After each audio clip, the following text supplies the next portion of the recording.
సువార్త ప్రకటించని ఎడల నాకు దేవుని వాక్యము సెలవిస్తూ ఉంది. దెసలోనిలకు రాసిన మొదటి పత్రిక 4 అధ్యాయము 4 వచనము 5 వచనములో చాలా వివరముగా ఆ యొక్క అపోస్తుడైన పౌలు గారు రాయటం జరిగింది. మీలో ప్రతివాడును దేవుని ఎరుగని అన్య జనుల వలె కామాభిలాషలయందు కాక పరిశుద్ధత యందును ఘనత యందును తన ఘటమును ఎట్లు కాపాడు కొనవలెనో అది ఎరిగియుండుటయే దేవుని చిత్తము. ఇక్కడ ఈ పరిశుద్ధతను కాపాడు కొనుటయే దైవ చిత్తము. ఒక భక్తుడు ఒక పాటను పాడారు. నీ చిత్తము చేయుటయే ఆనందం, నీ ప్రతి మాటకు లోబడి ఉంటాను. నీ చిత్తము చేయుటయే నాకు ఆనందం, నీ ప్రతి మాటకు లోబడి ఉంటాను. యేసయ్యా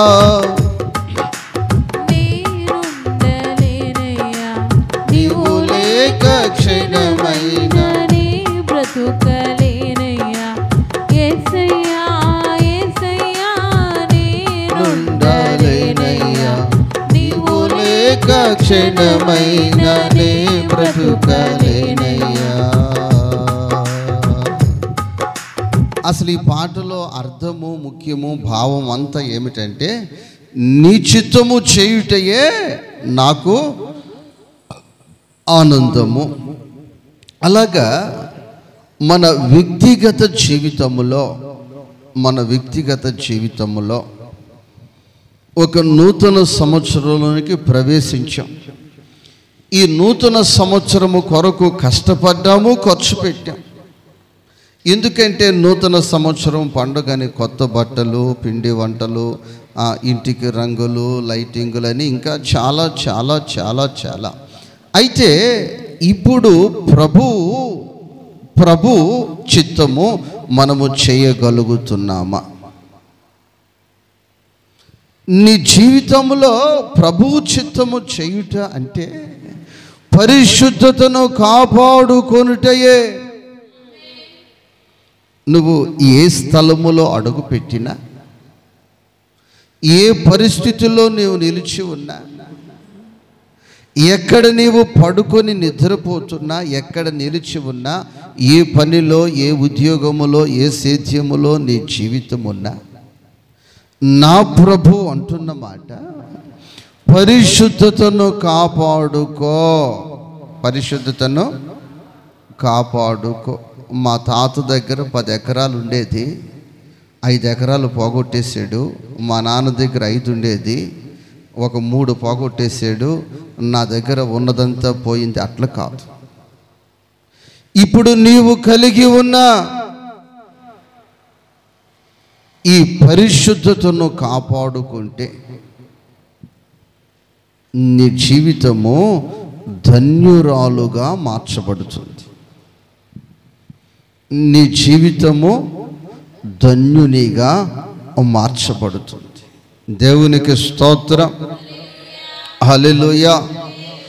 ఒక భక్తుడు చాలా అప్పు సమస్యల్లో చాలా ఆర్థికంగా నలిగిపోతా ఉన్నాడు. నేను అడిగాను, ఇన్ని అప్పు సమస్యలు ఉన్నాయి కదా, ఇన్ని ఆర్థిక పరిస్థితులు ఉన్నాయి కదా, ఇలా నీ కుటుంబం ఒడుదుడుకుల మధ్యలో ఈ సందర్భములో ఇప్పుడు ఉంది కదా అంటే, ఏం లేదు పాస్టర్ గారు, నాకు భయమే లేదు అంటున్నాడు.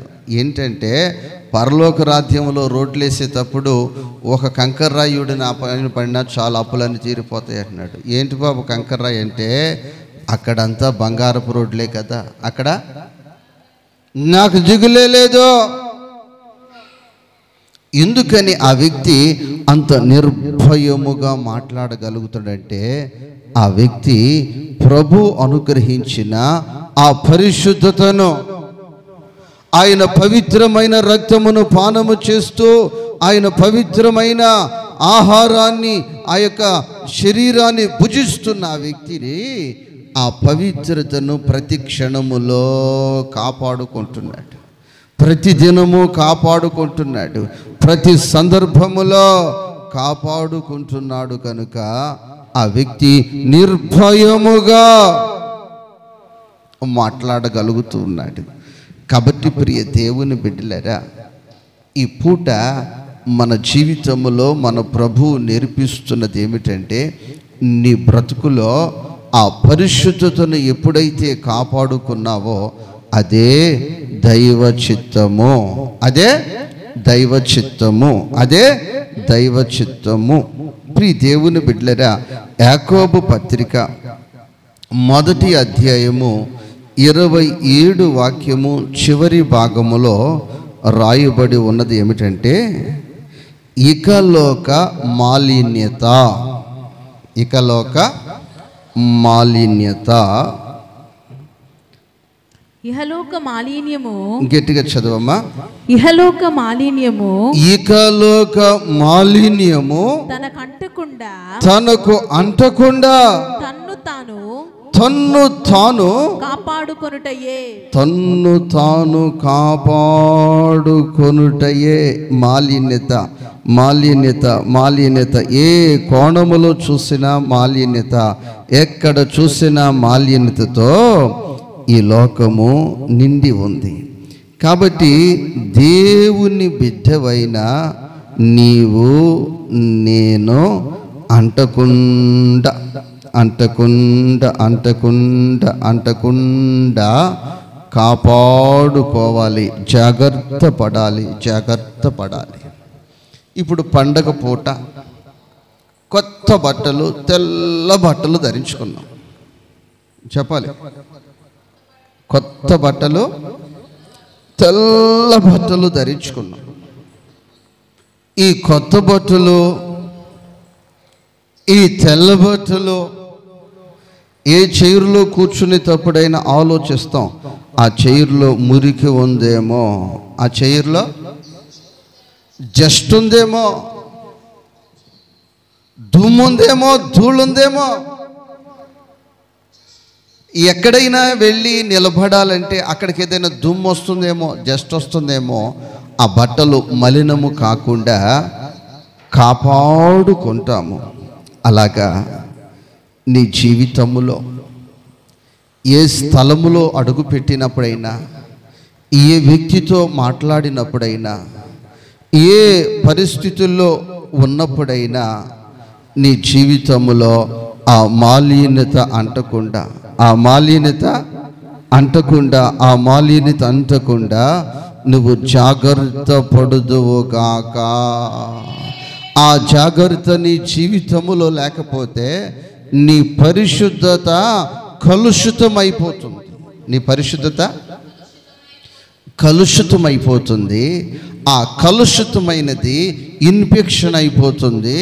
నువ్వు లోక సంబంధిగా బాగోవచ్చు, కానీ ఆత్మ సంబంధముగా నీవు కలుషితమైన వ్యక్తి అయిపోతావు. నీవు ఉపయోగము లేకుండా, ప్రయోజనము లేకుండా నీ జీవితము మార్చబడుతుంది. కాబట్టి నువ్వు జాగ్రత్తగా నా ప్రభువు నీకు అనుగ్రహించిన పరిశుద్ధతను కాపాడుకొనుటయే దైవ చిత్తమై ఉన్నది. ఏమై ఉన్నది? దైవ చిత్తమై ఉన్నది. దేవునికి స్తోత్రం, హల్లెలూయా.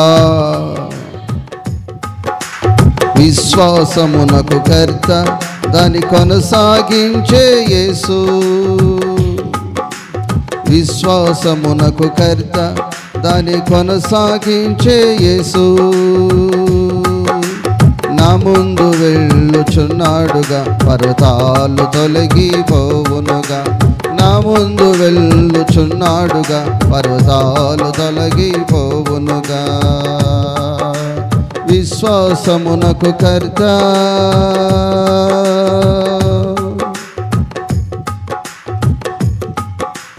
నీ రాజ్య పాలనలో నేనెంతో ధన్యుడను. నీ రాజ్య పాలనలో నేనెంతో ధన్యుడను. తేజోవంతుడా నీ ముఖ కాంతిలో అతి కాంక్షణీయుడా ఆరాధించెదా. తేజోవంతుడా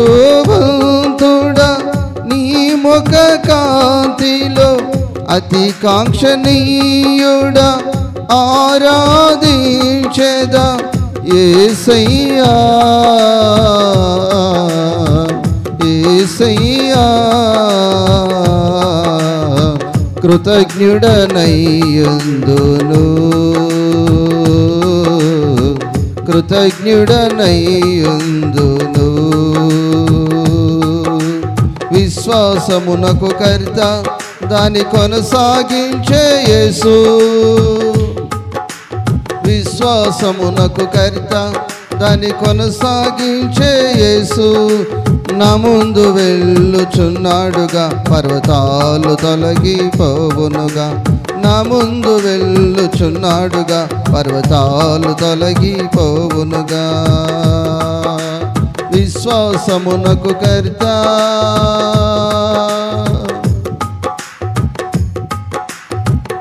హల్లెలూయా.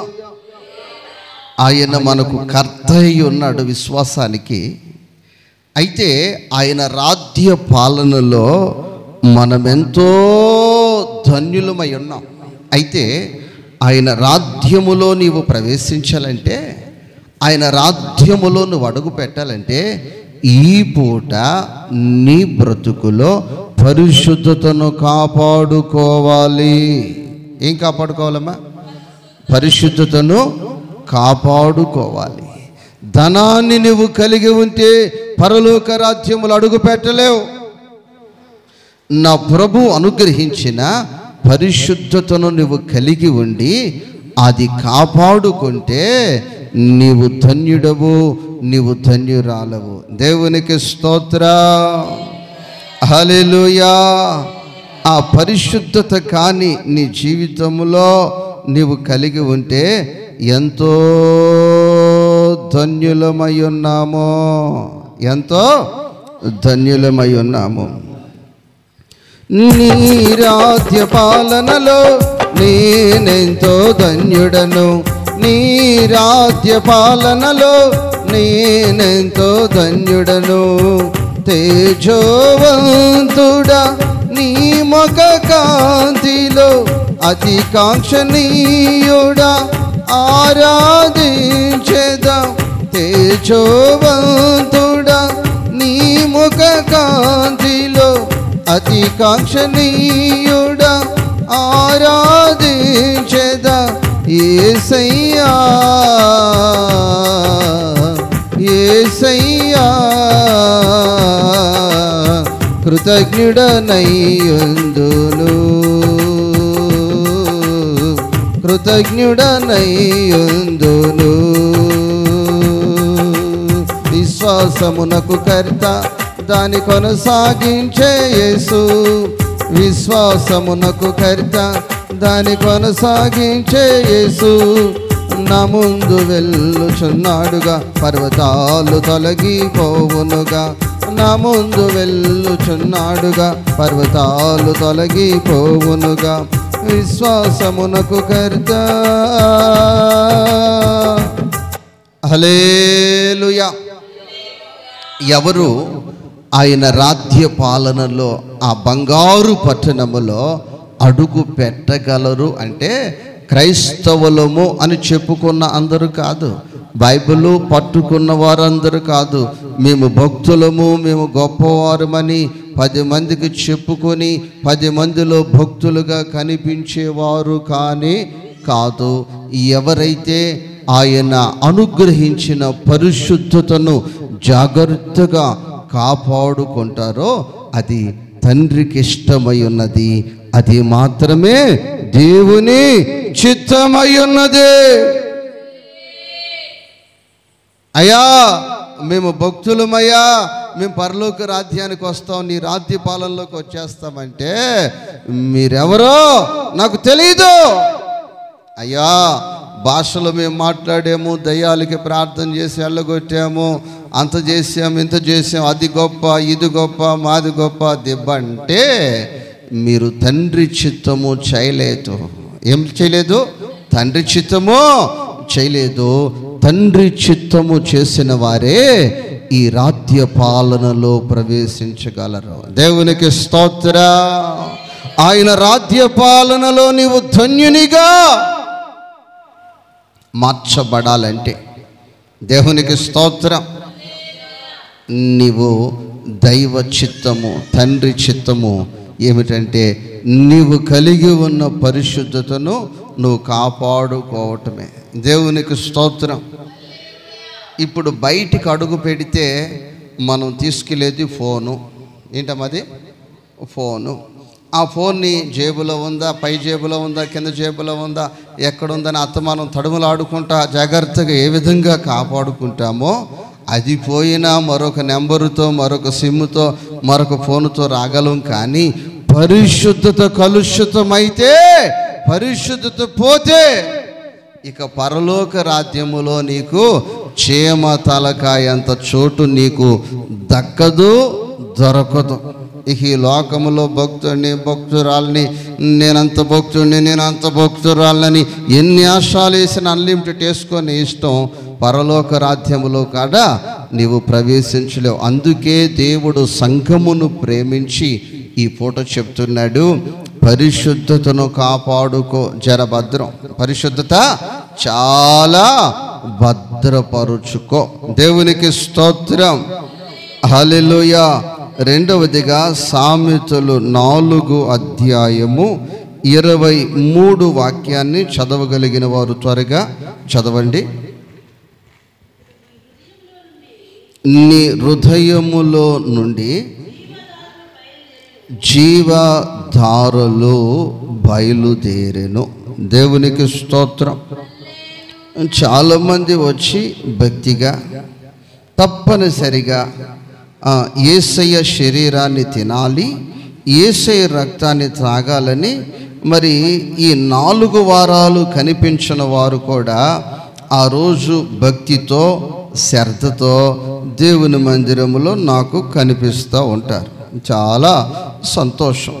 ఎంతోమంది ఆయన శరీరాన్ని భుజించటానికి, ఆయన రక్తాన్ని పానము చేయటానికి ఇష్టపడతారు. చాలా సంతోషం, చాలా ఆశీర్వాదం. అయితే ఆయన శరీరముగా భుజిస్తున్నది, ఆయన రక్తముగా పానము చేస్తున్నది అంగటిలో దొరికే రొట్టె మాత్రము అది కాదు. అది యేసయ్య శరీరమని విశ్వసించి భుజిస్తున్నావు. యేసయ్య శరీరమని విశ్వసిస్తున్నావు, భుజిస్తున్నావు. అది సాక్షాత్తు యేసయ్య రక్తమని విశ్వాసం ఉంచి దాన్ని ఏం చేస్తున్నావు? దాన్ని పానము చేస్తున్నావు. ఇది నీ శరీరములో ప్రవేశించిన తరువాత, ఇది నీ శరీరములో ప్రవేశించిన తరువాత మౌనముగా ఉండదు. అది ఎలా ఉండదు? మౌనముగా ఉండదు. అది ఇక నీ హృదయాన్ని, ఇక నీ జీవితాన్ని, ఇక నీ శరీరాన్ని జీవజలమయముగా చేస్తుంది. ఎలా చేస్తుంది? జీవజలమయముగా చేస్తుంది. ఎప్పుడైతే ఆయన శరీరము, ఆయన యొక్క ఆ రక్తము నీలోనికి ప్రవేశించిందో ఇక నీ జీవితాన్ని జీవజలధారలుగా జీవింపచేసే వ్యక్తిగా, నీ ద్వారా అనేక మంది జీవింప చేయటానికి మార్గము చూపించే వ్యక్తిగా, ఒక ఆశీర్వాదకరముగా, ఒక దీవెనకరముగా ఆయన రక్తము, ఆయన శరీరము నిన్ను ప్రభావితము చేస్తుంది. ఏం చేస్తుంది? ప్రభావితం చేస్తుంది. అది ఒక ఎండిపోయిన భూమి కావచ్చు, ఒక ఎండిపోయిన ఇత్తనమే కావచ్చు. ఆ ఇత్తనము ఆ భూమిలో పడవగానే ఒక ప్రభావితము చెంది ఆ మట్టిలో నుంచే ఈ విత్తనము మొలిచినట్లు నీ హృదయములో నుంచి, నీ జీవితములో నుంచి జీవ జలధారలు ప్రవాహము ప్రారంభించబడుతుంది. ఆమేన్. నువ్వు సామాన్యమైన వ్యక్తివి కాదు. ఇక నీ హృదయములో నుంచి, ఇక నీ జీవితములో నుంచి జీవ జలధారలు. ఆమేన్. ఏ ధారలు? జీవజల ధారలు ప్రారంభం. ఏంటి ప్రారంభం అంటే, నువ్వు ఆయన శరీరాన్ని భుజించావు, నువ్వు ఆయన రక్తాన్ని పానము చేసావు. ఇక నీ హృదయం ప్రభావితము చెంది ఇక జీవజల ధారలు. ఇప్పుడు ఈ జీవ జల ధారలకు నీ హృదయము కేంద్రముగా, నీ హృదయములో అవి తయారు కావాలంటే ప్రభు వాక్యము ఈ పూట చెప్తున్న మాట, ఆ వాక్యాన్ని పూర్తిగా చదువుదాం.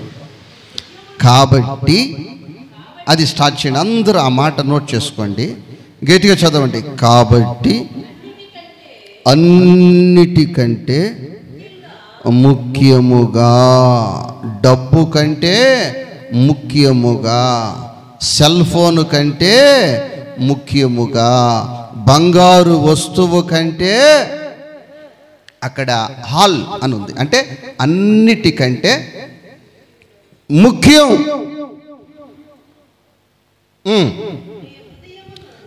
నీ హృదయమును.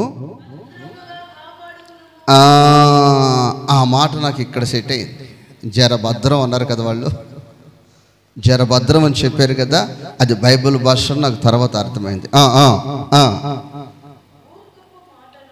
అన్నిటికంటే ముఖ్యముగా నీ హృదయమును భద్రముగా కాపాడుకోము. ఎందుకని ఇది భద్రముగా కాపాడుకోవాలి అంటే, నీ హృదయములో జీవజల ధారలు ఉన్నాయి. ఆ జీవజల ధారలు నీకు ప్రయోజనకరముగా, నీ ద్వారా అనేకులకు ప్రయోజనకరముగా మార్చబడాలంటే దాన్ని భద్రముగా, అన్నిటికంటే భద్రముగా దానిని కాపాడుకోవాలి. కాపాడుకోవాలి, కాపాడుకోవాలి. ఎలా కాపాడుకోవాలి, ఎలా భద్రపరుచుకోవాలన్న విషయాలు అక్కడ ఒక్కొక్కటి ఒక్కొక్కటి ఒక్కొక్కటి ఒక్కొక్కటి ఒక్కొక్కటి రాయబడి ఉంది. ఒక్కటి చదువుకుందాం. అది అమ్మ గట్టిగా చదవాలి, అందరూ చదవాలి. 24 మూర్ఖపు మాటలు నీ నోటికి రానియకో. ప్రియ దేవుని బిడ్డలారా, ఎక్కడైనా జనసంచారం ఎక్కువగా ఉన్న స్థలములోనికి వెళితే అక్కడ 2-3 మార్గాలు ఉంటాయి. కొన్ని మార్గాల్లో సామాన్యమైన ప్రజలనే పోనీరు. ఎందుకని పోనీరంటే, ఇది విఐపి గ్యాలరీ అంటారు. ఇది విఐపి గ్యాలరీ, దీంట్లో ఒక సామాన్యమైన మానవుడు ఇటు రాకూడదు అంటారు. నా ప్రియ తల్లి, నా ప్రియ సహోదరి, నా ప్రియ సహోదరుడా, ఇప్పుడు నీ నోరు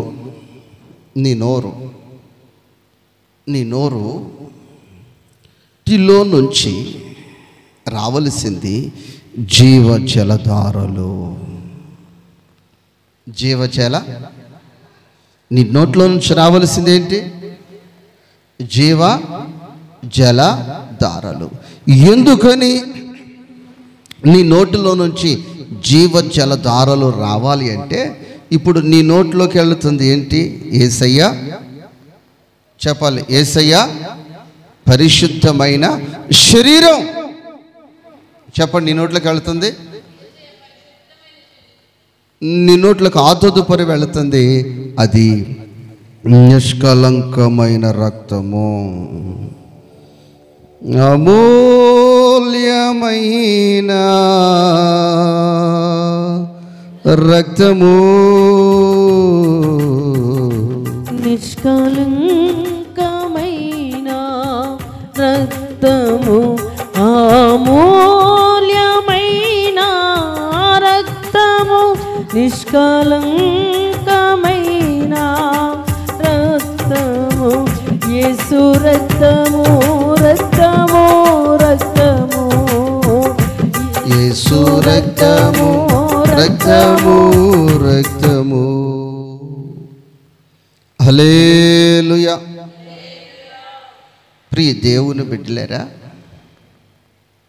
ఈ అమూల్యమైన రక్తము నువ్వు పానము చేస్తున్నావు. ఇది నిష్కలంకమైన రక్తము నువ్వు చెప్తున్నావు. ఇంకా మరలా నీ నోట నుంచి మూర్ఖపుతో కూడిన మాటలు వస్తుంటే నా దేవుడు విని సంతోషిస్తాడా? అమ్మా, నా దేవుడు విని సంతోషిస్తాడా? ఒక గ్రామానికి ఒక దైవజనుడు నన్ను తీసుకుని వెళ్ళాడు. మాది చిన్న గ్రామం అన్న.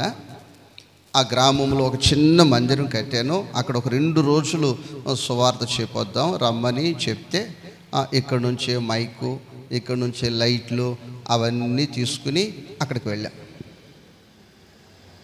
అక్కడికి వెళితే అక్కడ ఉన్న బంధువులు చాలామంది ఉన్నారు. వాళ్ళందరూ వచ్చేస్తే మనిషికి ఒక పని చేసుకుంటున్నాం. వంట చేసే వాళ్ళు వంట చేస్తున్నారు, అక్కడ ప్రార్థన పెట్టడానికి చిమ్మే వాళ్ళు చిమ్ముతున్నారు, శుభ్రపరిచే వాళ్ళు లైట్లు కడతా ఉన్నారు. అలాగే ఈ మైక్ చెట్టు పెడతా ఉంటుంటే అక్కడ చిన్నపిల్లలు యవనస్తులు కూడా వచ్చారు.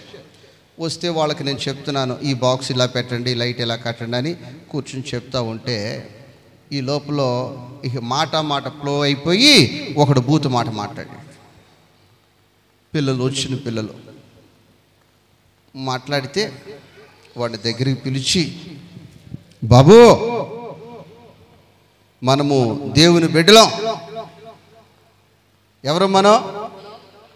దేవుని బిడ్డలం. దేవుని బిడ్డలమైన మనము మన నోట ఆ మాట రాకూడదు. ఆ మాట రాకూడదు అంటే వాడు చిచ్చురు పిడుగు, సామాన్యమైనడు కాదు. వాడెవరో చిచ్చురు పిడుగు. వాడు నాతో ఏం చెప్పాడు తెలుసా? పాస్టర్నో, నేను స్కూల్లో కూడా మాట్లాడను, చర్చిలో కూడా మాట్లాడను, కానీ ఇలాంటప్పుడు ఎప్పుడన్నా ఫ్లోలో వచ్చేస్తుంది. ఎప్పుడు వచ్చేస్తుంది? ఫ్లోలో వచ్చేస్తుంది. మాట్లాడకూడదు నాయన అంటే మా మామ కూడా మా అత్తను కోపం వచ్చినప్పుడు తిడతలా. మామూలుగా పాటలు పాడినా, మామూలుగా దేవుని మాటలు చెప్పినా మా మామ కోపం వచ్చినప్పుడు మా అత్తను తిడతలా. నా ప్రియ దేవుని బిడ్డలారా, మీ బిడ్డలు చెడిపోవటానికి కారణం ఎవరంటే మీరే. వాడు కరెక్ట్గా ఫాలో అయిపోతున్నాడు అంతే. వాడు ఏం చెప్పాడు తెలుసా? చర్చిలో నేను మాట్లాడను, స్కూల్లో కూడా నేను మాట్లాడను, ఇలా ఫ్లోలో మాట్లాడుతుంటాను, ఫ్లోలో మాట్లాడుతూ ఉన్నాను. ఏం లేదు, వాడిని కట్టమన్నాను లైటు, చైర్ మీద కడుతున్నాడు. అక్కడ 2 లైట్లు ఉన్నాయి, ఒకటి స్టేజ్కి కట్టేది, ఒకటి అటు కట్టేది. ఆ కట్టేటప్పుడు అది తెమ్మని చెప్తే వాడు అది తేకోకుండా ఇంకోటి తెస్తున్నాడు. వాడికి అర్థం కావట్లా. ఈ ఫ్లోలో వాడేసాడు భాష. దేవునికి స్తోత్రం. అయితే నేను బైబిల్లో చూస్తే ఫ్లోలో అప్పుడప్పుడు వాడొచ్చా, కోపం వచ్చినప్పుడు వాడొచ్చా అంటే అసలు నీ నోట్లో నుంచి ఆ మార్గంలోంచి రాకూడదు అని ఉంది. అప్పుడప్పుడు రావచ్చు అని ఉందా? ఆ వాక్యాన్ని మరొకసారి చదువుకుందాం. నోటికి రాని అసలు రానొద్దు, అసలు అప్పుడప్పుడు కానీ వారానికి ఒకసారి కానీ అసలు రాకూడదు. వస్తే అప్పుడు సాతాను, నా బిడ్డ నా యొక్క పేరు నిలబెట్టావు. ఏం నిలబెట్టావు? చెప్పాలి. ఏం నిలబెట్టావు? ఎంతైనా నా జీన్ కదా నీవు, ఏదైనా నీవు నా సొత్తు కాబట్టి నువ్వు నా సొత్తువు నా జీన్ కాపాడుకుంటున్నావని సాతాను సంతోషిస్తాడు. అసలు ఆ పూట నీ పేరట నరకంలో కేక్ కోసుకుని ఆనందిస్తాడు. ఎక్కడ ఎట్లాగైనా కన్ఫామ్గా నువ్వు ఇక్కడికే కదా వస్తావు అని ఎంత సంతోషమో. కానీ పరలోకములో ప్రభు మాత్రము నీ కొరకు దుఃఖపడతాడు. ఎందుకంటే నేను చెప్పాను కదా, అన్నిటికంటే ముఖ్యముగా భద్రముగా కాచుకోమని. నువ్వు కాచుకోలేకపోయావు. ఏం చేయలేకపోయావు? చెప్పాలి. అమ్మా ఇప్పుడు బంగారు తల్లిని జ్యోతమావా ఒక్క పూట సున్న బట్టికి రావా ఉండిపోద్దు కానీ అంటున్నా, ఏడకమ్మ నేను వచ్చేది, నేను రాలేను అంటది. ఏమంటే ఈ కోళ్ళన్నింటికి కాపులా నేనే కదా అమ్మ అంటుంది. కానీ నేను కోడిని దేనికి పెట్టేసింది? అమ్మ దేనికి పెట్టావు? కుక్క పెట్టి. దేవునికి స్తోత్రం, హల్లెలూయా. భద్రంగా ఉండాలనుకుంది కానీ మళ్ళీ అంటుంది, అయ్యా నా చేతిలో పోయింది, కుక్క నోట్లో కదా పోయింది. ఎక్కడ పాస్టర్ గారు? కుక్క నోట్లో కదా పేడం పోయింది, ఈ చేతిలో. అమ్మ చెప్పావు లేదా మాట రాగానే? దేవునికి స్తోత్రం, హల్లెలూయా. కుక్క నోట్లో కదా పోయింది, ఎవరి చేతిలో? నా చేతిలో పోయింది పేడం. దేవునికి స్తోత్రం. నా ప్రియ దేవుని బిడ్డలారా, అది పోతే ఏమవుతుంది? దేవుని స్తోత్రం. కానీ నీ హృదయమును అన్నిటికంటే ముఖ్యముగా, అన్నిటికంటే భద్రముగా కాపాడుకోమని దేవుని వాక్యము ఈ పూట పదే నీకు చెప్తుంది.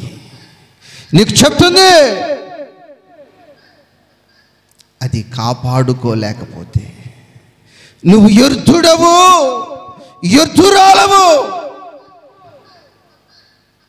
ఎన్ని చదువులున్నా, ఎంత బంగారమే ఉన్నా, ఎంత ఘనతలే ఉన్నా, ఎన్ని బిల్డింగులున్నా, ఎన్ని ఆస్తులున్నా, ఎన్ని పదవులున్నా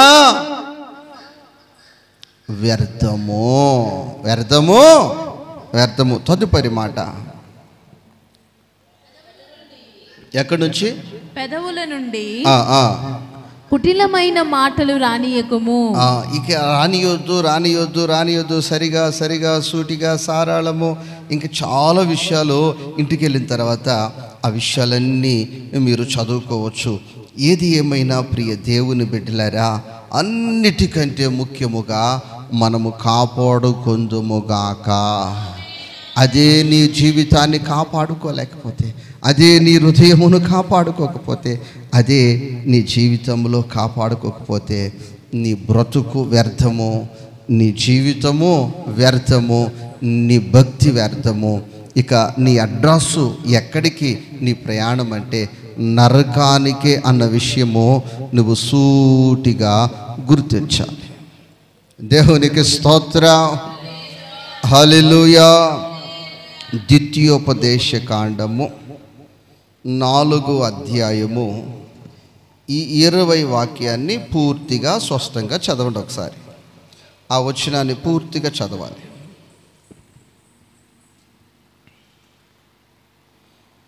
4వ అధ్యాయము 9వ వాక్యం. అయితే నీవు జాగ్రత్త పడుము, కన్నులారా చూచిన వాటిని మరువక ఉండునట్లు, అవి నీ జీవిత కాలమంతయు నీ హృదయము నుండి తొలగిపోకుండునట్లు నీ మనస్సును బహు, అక్కడ బహు అన్న వచనము మనము గమనించాలి. బహు జాగ్రత్తగా కాపాడుకొనుము, నీ కుమారులను నీ కుమారుల కుమారులకును వాటిని నేర్పు. ఈ వచనాన్ని చూసినట్లయితే నీవు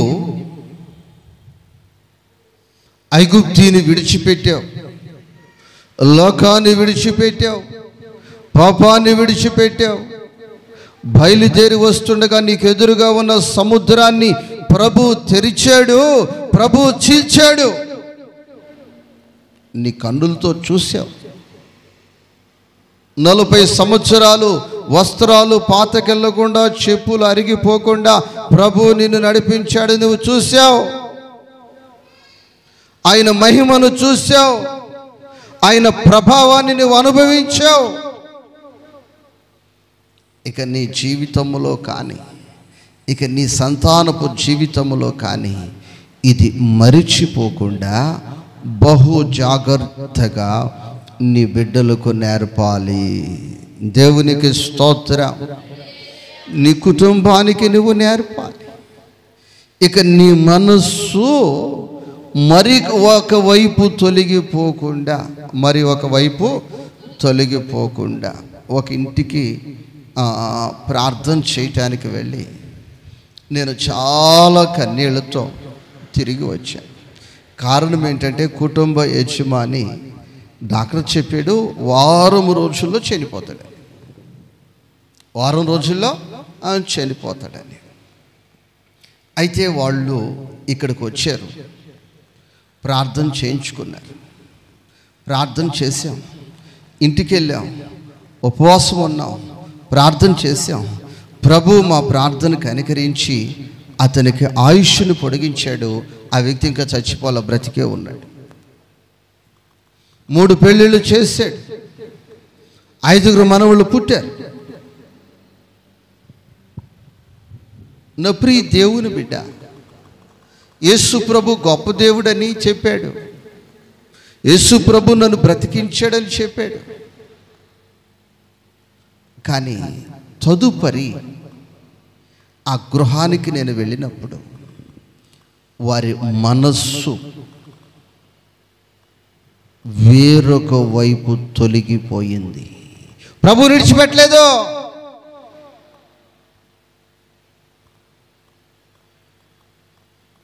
వారి పిల్లలకు నేర్పలేకపోయాడు. ఇదిగో నేను బ్రతికి ఉన్నానంటే యేసు క్రీస్తు ప్రభువారు నా ఆయుష్ పొడిగించాడు అని చెప్పలేకపోయాడు. నా ప్రియ దేవుని బిడ్డ, నా దేవుని వాక్యం ఇశ్రాయేలుతో సూటిగా చెప్తున్న మాట, ఇదిగో నీ జీవితంలో దేవుడు చేసిన కార్యం, నీ కన్నుల ఎదుట దేవుడు చేసిన కార్యం మర్చిపోకో.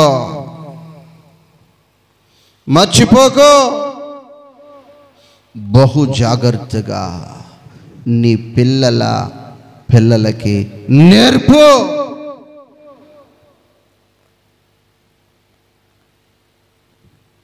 గత దినాల్లో ఒక చిన్న బిడ్డ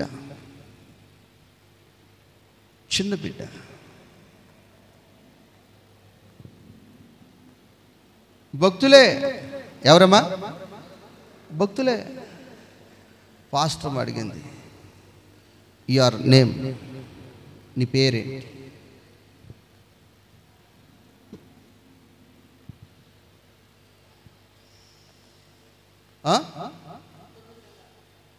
ఏమంటుంది? మాకు అర్థం కాకపోయా,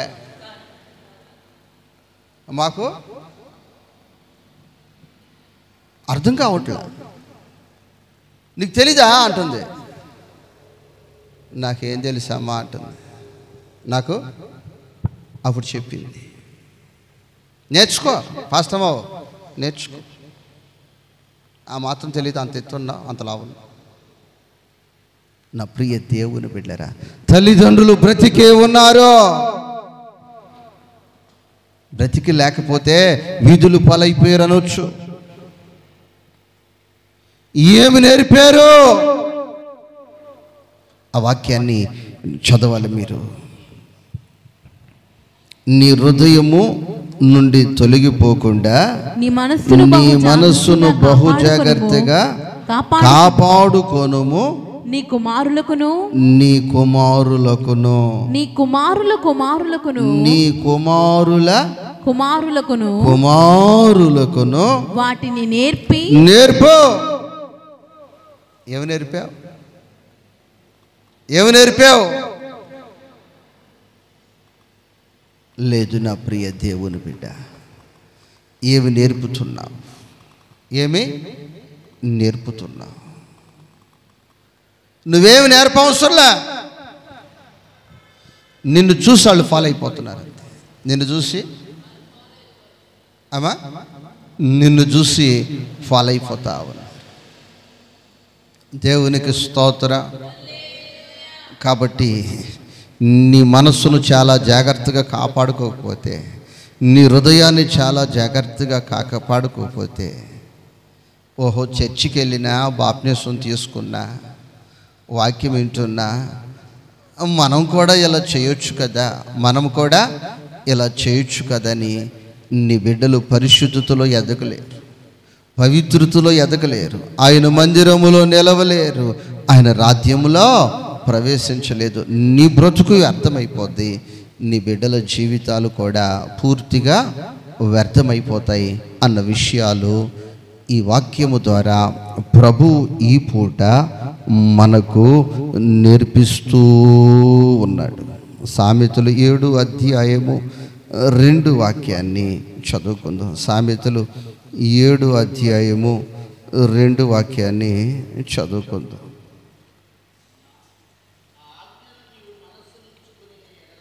నా ఆజ్ఞలను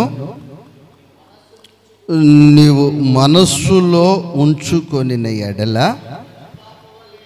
నీ కనుపాప వలె నా ఉపదేశమును కాపాడిన ఎడల నీవు బ్రతుకుదువు. ఇప్పుడు ప్రభు మనకు ఉపదేశాన్ని ఇచ్చారు. మనమెంతో ధన్యులము, మనమెంతో ధన్యులము. ఈ ఉపదేశాన్ని, నువ్వు వింటున్న ఉపదేశాన్ని మరలా ఆదివారం వచ్చి, అమ్మా మీరేమిన్నారు అంటే మీకు అది గుర్తు ఉండేవారు తక్కువ మందిగా కనిపిస్తున్నారు. దాన్ని నీ హృదయములో ఎలా భద్రపరుచుకోవాలి అని చూసినట్లయితే అది నీవు చాలా జాగ్రత్తగా నీవు దాన్ని భద్రం చేసుకోవాలి. దానిని నీ జీవితంలో భద్రము చేసుకున్నట్లయితే దేవుని వాక్యము చెప్తుంది, అది నీ తలకు అందమైన మాలిక కట్టును. ఏం కడుతుంది అమ్మా? అది నీ తలకు అందమైన మాలిక కట్టును. ఎందుకని అది నీకు కడుతుంది అంటే, నీవు కనుపాప వలె దానిని నీవు కాపాడుకున్నావు కనుక అది నీ తలకు అందమైన మాలిక కట్టును. 4 అధ్యాయము 13 వాక్యం. సామెతలు 4 అధ్యాయం 13 వాక్యం. ఉపదేశమును విడిచిపెట్టక దానిని గట్టిగా పట్టుకో. అది నీ జీవితంలో నీకు ప్రయోజనకరముగా, నీకు ఉపయోగకరముగా, నీకెంతో దీవెనకరముగా ఉంటుంది. ఇప్పుడు 9వ వాక్యం చదవండి అమ్మా. 9 వచ్చిన 4వ అధ్యాయం 9వ వాక్యం. అది నీ తలకు, అబ్బో అబ్బో అబ్బో అబ్బో, కిరీటాలు నీకు వచ్చేస్తాయి. ఏమొచ్చేస్తాయమ్మా? కిరీటాలు నీకు వచ్చేస్తాయి. ఎలా కిరీటాలు వస్తాయంటే, ఎవరిని ముంచి అల్ప సంపాదన పోగు చేసి నువ్వు చేసుకోక్కర్లా. ఈ ఉపదేశాన్ని గట్టిగా నువ్వు పట్టుకుంటే, ఈ ఉపదేశమే నీ జీవితానికి తలకు అందమైన మాలిక కట్టి నీ తల మీద కిరీటము. దేవునికి స్తోత్రం. హల్లెలూయా, హల్లెలూయా. ఎలా అందమైన తలకు ఈ మాలిక నీ తలకు కట్టబడుతుంది, కిరీటం వస్తుంది అంటే, అమ్మా ఏదో ఒక 1000 రూపాయలు పట్టుకుని టౌన్కు పోయి ఇక పిచ్చి అన్ని గంగిరెద్దు అని ఉదయకాలాన్నే ఇక దానికి ఎక్కడో సాట దొరికినట్టు కడతాడు. ఎక్కడ పాడేసినా ఆ పాతదైనా సరే సంచిలో వేసుకొస్తాడు. ఉదయాన్నే దానికి ఏం చేస్తాడు? ఏ కొమ్ము గడుతూనే ఉంటాడు, తోక గడుతూనే ఉంటాడు, పైన గడుతూనే ఉంటాడు, కింద గడుతూనే ఉంటాడు. అందుకే దాన్ని గంగిరెద్దు అంటాడు. పిచ్చి అన్నీ చుట్టేస్తాడు. ఎందుకనంటే ప్రియ దేవుని బిడ్డలారా, అలా పిచ్చి అన్నీ తగిలించుకుంటే ఇక గంగిరెద్దు 2 అయిపోద్ది నీ బ్రతుకు. దేవునికి స్తోత్రం. కానీ ఈ ఉపదేశాన్ని నువ్వు పట్టుకుంటే, నువ్వు అప్పు చేయకోకుండానే, ఎవరిని అడుక్కోకుండానే, ఇదే నీ తలకి ఏం కట్టేస్తుంది? అందమైన మాలిక కడుతుంది, కిరీటం కూడా పెట్టేస్తుంది. దేవునికి స్తోత్రం. ఆ కిరీటము నీ జీవితంలో కావాలి అంటే, దేవునికి స్తోత్రం, ఆ కిరీటము నీ జీవితంలో నీకు కావాలంటే ఉపదేశాన్ని ఇప్పుడు నువ్వు గట్టిగా పట్టుకోవాలి. దేవునికి స్తోత్రం. నీ సన్నిధి కాంతులతో, నీ ఆత్మవరములతో, నీ సన్నిధి కాంతులతో, నీ ఆత్మవరములతో, గనుడా నీ కృపలో బ్రతుకుచున్నా, మహుడా నీ దయలో ఎదుగుచున్నా, గనుడా నీ కృపలో బ్రతుకుచున్నా, మహుడా నీ దయలో ఎదుగుచున్నా. యేసయ్యా యేసయ్యా కృతజ్ఞుడనయ్యుందును, కృతజ్ఞుడనయ్యుందును. విశ్వాసమునకు కర్త, దాని కొనసాగించే యేసు. విశ్వాసమునకు కర్త, దాని కొనసాగించే యేసు నా ముందు వెళ్ళుచున్నాడుగా, తొలగిపోవునుగా. నా ముందు వెళ్ళుచున్నాడుగా, పర్వతాలు తొలగిపోవునుగా.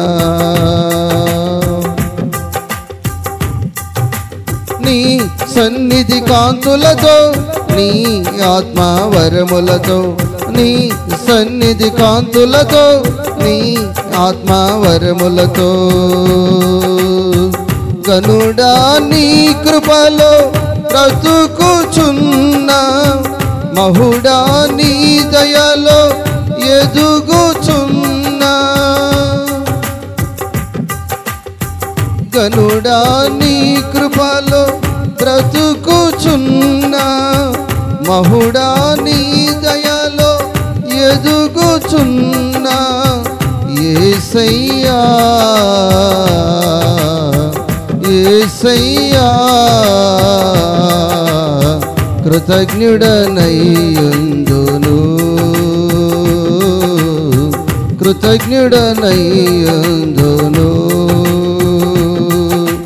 విశ్వాసమునకు కర్త దాని కొనసాగించే యేసు విశ్వాసమునకు కర్త దాని కొనసాగించే యేసు నా ముందు వెళ్ళుచున్నాడుగా పర్వతాలు తొలగిపోవునుగా నా ముందు వెళ్ళుచున్నాడుగా పర్వతాలు తొలగిపోవునుగా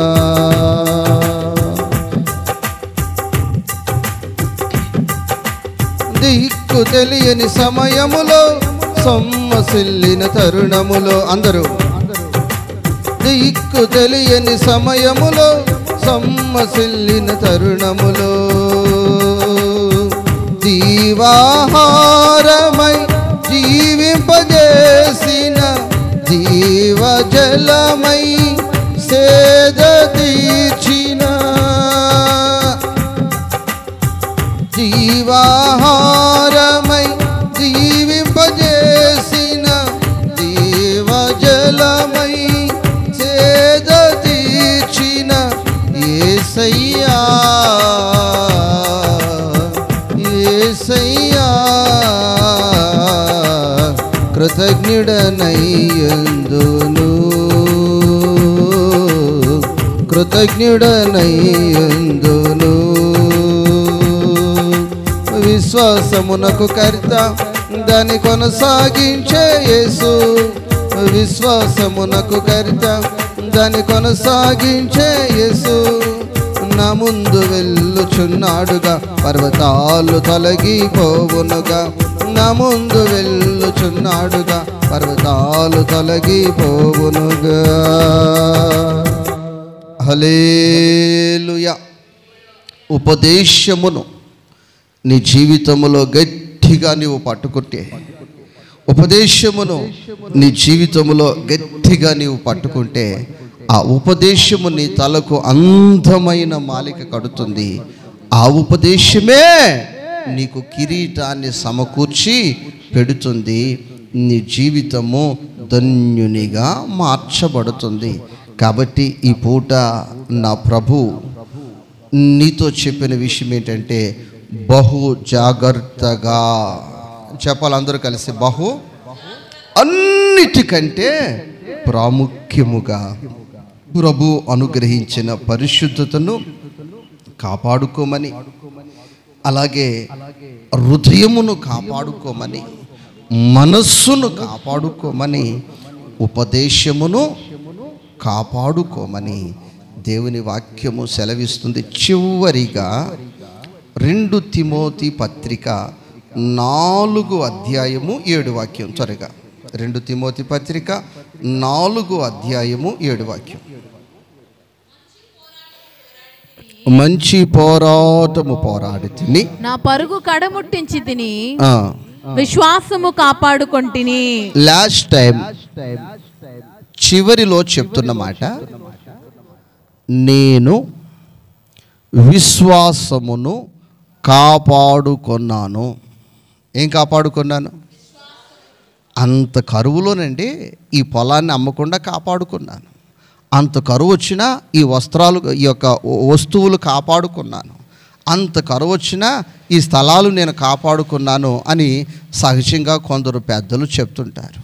అయితే ఈ యొక్క విశ్వాస వీరుడైన అపోస్తుడైన పౌలు గారు ఏం మీరు కాపాడుకున్నారంటే, నేను విశ్వాసమును కాపాడుకున్నాను. దేవునికి స్తోత్రం. ఆ విశ్వాసమే నిన్ను ప్రియ దేవుని బిడ్డలారా పరలోక రాజ్యములో ప్రవేశపెడుతుంది. ఆ విశ్వాసమే నీ జీవితాన్ని బహు దీవెనకరముగా చేస్తుంది. ఇవి మనము ఈ నూతన సంవత్సరములో పోగొట్టుకోకుండా కాపాడుకున్నట్లయితే మనము ధన్యులుగా మార్చబడతాము. ఈ మాటలు మీ వినికిడిలో నా దేవుడు నీరు కట్టి ఆశీర్వదింపచేయునుగాక, ఆశీర్వదించునుగాక. అందరూ తల్ల వంచి అయ్యా నేను కాపాడుకోవాలి, అయ్యా నేను కాపాడుకోవాలని వినిన వాక్యాన్ని బట్టి బిగ్గరగా నోరు తెరిచి అయ్యా నా జీవితంలో ముఖ్యమైనది అయ్యా పరిశుద్ధతని, హృదయమని, మనసని, ఉపదేశమని 5 విషయాలు నాకు తెలియచేశారయ్యా. నా జీవితంలో ఏమి పోగొట్టుకున్నా ఇవి మాత్రము కాపాడుకోవటానికి కృప చూపండి ప్రభు అని ప్రార్థన చేసుకుందాం. స్తోత్రములు స్తోత్రములు స్తోత్రములయ్యా. అద్వితీయుడా, అత్యున్నతుడా, మీ మహాఘనమైన నామమునకు కృతజ్ఞతాస్తుతులు చెల్లిస్తున్నాము స్వామి.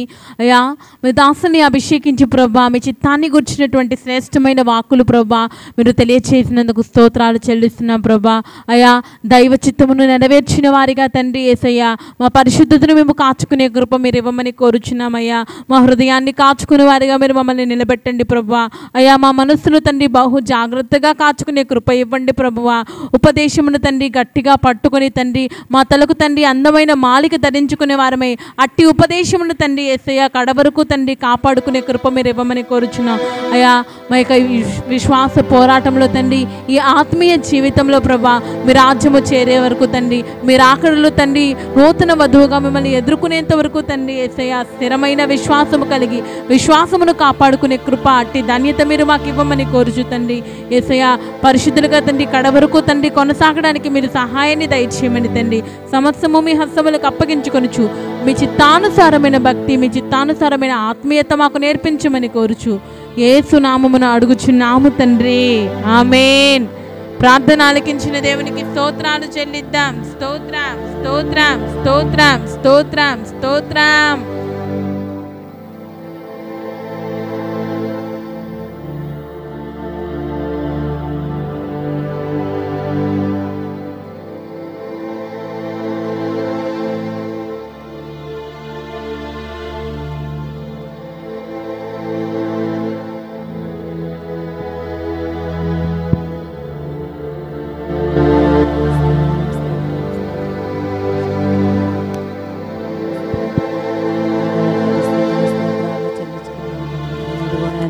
ఉపవాస ప్రార్థన ఆశీర్వకరంగా జరిగించినందుకు మహిమకరంగా జరిగించినందుకు నీకే వందనాలు, స్తుతులు, స్తోత్రాలు నాయన. ఇలాగనైనా మనస్సు కలిగి జీవించి కృప దయచేయమని అడుగుతున్నాను తండ్రి నాయన. మాలిన్యం కాకుండా ఉండి కృప దయచేయమని అడుగుతున్నాను తండ్రి నాయన. యేసయ్య వివేకముతో జ్ఞానంతో చిత్తానుసారముగా జీవించే కృప కుటుంబానికి